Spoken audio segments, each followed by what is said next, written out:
You know, it feels wonderful kasi everything is in God's time para sa akin. Kasi I got to spend time with my son nung hindi pa namin ginagawa yung Masked Singer.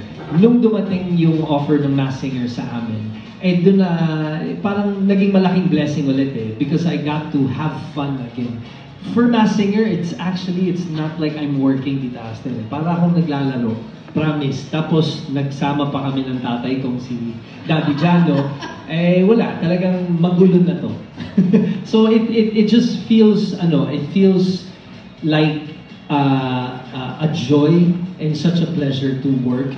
And especially with Masked Singer because we get to just have fun on stage. Yun lang po. Saka ito ang first mo of the 3 seasons na live yung audience. Yes, because we did the first 2 seasons, pandemic.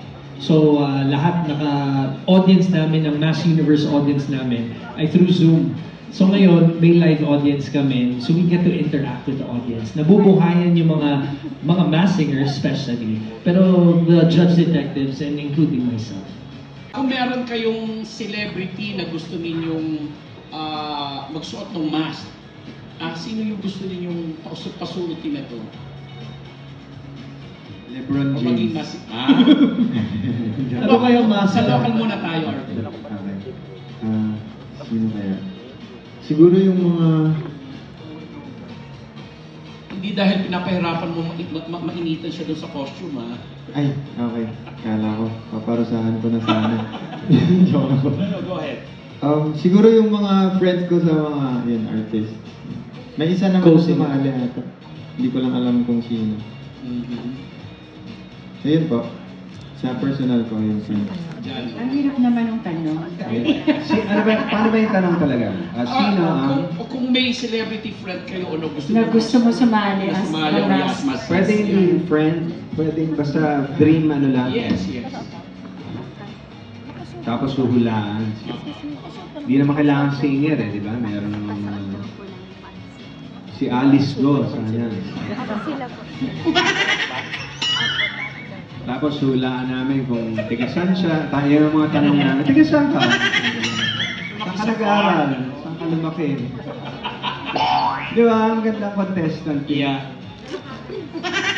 Pero magpa-perform pa rin. Kakanta ka kanta. Di pwedeng hindi kakanta si Alice. Kakanta. Pero ang kanta niya, ano lang, yung... My way. I would like to Billy, use my... sa 3 season mo na dyan sa Masked Singer. Ako sa pangatlong season, natulala ako sa comedy Daddy Jan. Siguro ako sa sobrang dami ng beses minention yung pangalan niya. Gusto kong sumali sa Masked Singer si Jed Madela. Wow! Kasi si Jed ang isa sa pinaka-kilala kong singers na kayang-kayang mag-iba ng boses niya sa taas, sa impersonator baba. din niya. So yun yung sa tingin ko mahihirapan kilatisin si Jed Madela bilang Masked Singer. Okay. Miss Pops? Ang hirap ng tanong, pero siguro kung hindi siya kasali sa Masked Singer, si Billy. Alam mo kung bakit?